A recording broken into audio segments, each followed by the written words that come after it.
मैं आपको आज एक नया टॉपिक हड़प्पा सभ्यता दूसरा भाग पार्ट टू मेरे हिसाब से मैंने जो अभी तक रिकॉर्ड किया उसमें पहला पार्ट मैंने 12 मिनट का डाला है। उसके बाद जो बचे हुए हैं भाग उसको भी मैं छोटे छोटे पार्ट में डालूँगा। ये हड़प्पा सभ्यता पार्ट टू है। इसमें क्या क्या आपको जानना था। सबसे पहले तो मैं आपको बता दूं कि इसके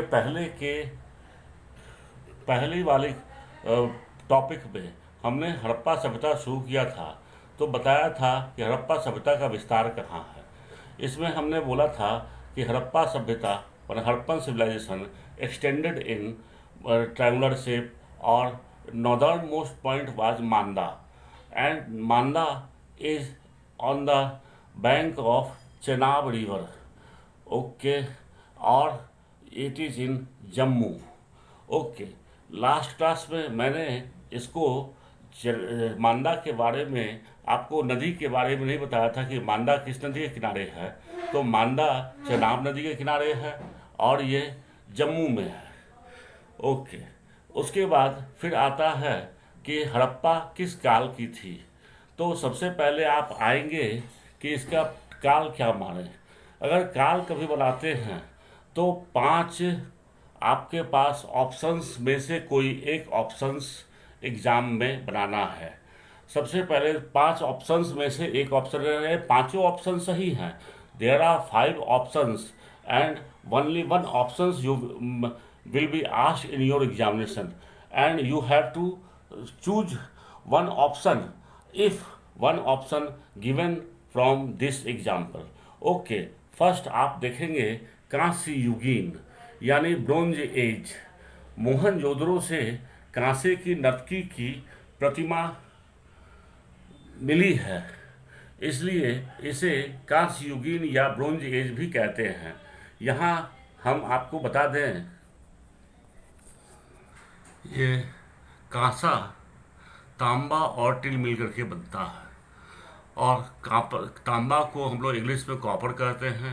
इसका संकेत इंडिकेशन Cu होता है केमिस्ट्री में, जबकि टिन का संकेत Pb होता है। और आप देखेंगे 90% कॉपर और 10% टिन मिला करके ब्रोंज यानी कांसा बनता है। और हम देखते हैं कि हड़प्पा में कांसे का प्रयोग किया जाता था, इसलिए हड़प्पा सभ्यता को कांस्य युगीन सभ्यता भी कहते हैं। उसके बाद दूसरा आप देखेंगे ऑप्शन आद्य ऐतिहासिक। इसको हम लोग कहते हैं प्रोटो हिस्ट्री, यानी कि पुरातात्विक एवं लिखित साक्ष्य दोनों उपलब्ध हैं। दोनों उपलब्ध, लेकिन लिखित साक्ष्य को पढ़ा व समझा नहीं जा सका। मीन्स हम लोग वी कैन से कि both archaeological and written account available, but written account may not studied and understand by the historians, so that we can say कि Harappa belongs to proto history यानी आद्य ऐतिहासिक काल से संबद्ध था। तीसरा आप आएंगे ताम्रपाषाणिक। ताम्रपाषाणिक को मैंने लिखा है चालकोलिथिक। चालकोलिथिक मतलब तांबा के साथ साथ पत्थर के उपकरणों का भी प्रयोग किया जाता था।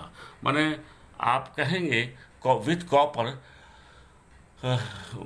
Stone also use for making equipments, so we can say its name is chalcolithic, और वी कैन से कि ये हम लोग ताम्रपाषाणिक काल से संबंधित है। उसके बाद चौथा ऑप्शन मैंने दिया है, इसका काल मानेंगे 2300 से 1750 BC। 2300 BC से 1750 BC।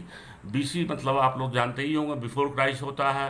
रेडियो कार्बन डेटिंग पद्धति के आधार पर DP अग्रवाल ने, इतिहासकार थे, ने ये कार्यकाल दिया था, ये समय दिया था।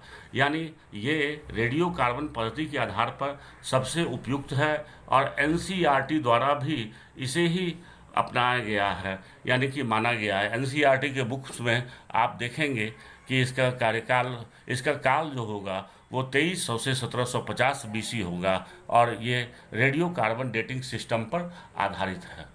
उसके बाद नेक्स्ट आप देखेंगे एक सामान्य सी जानकारी, ये 2500 BC से 1500 BC।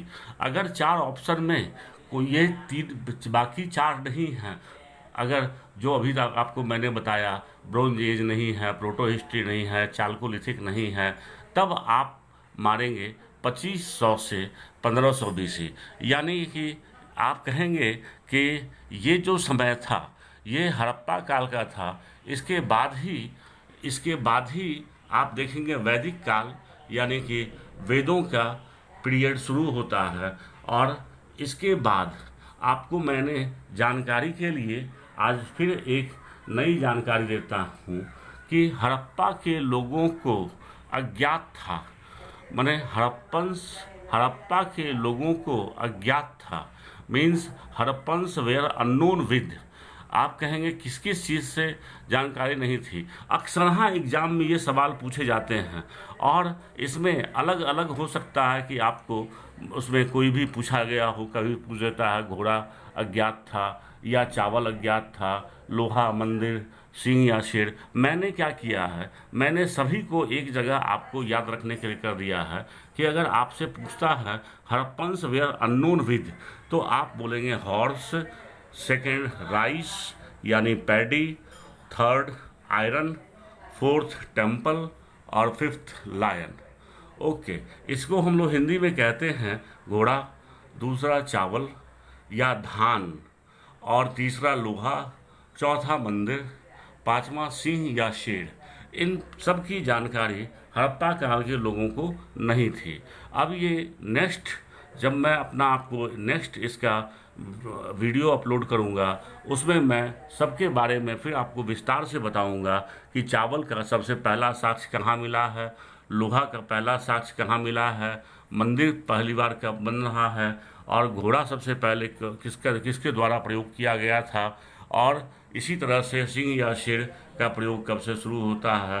तो इन सब के बारे में फिर हम लोग बात करेंगे विस्तार से। ओके, तब तक के लिए बाय।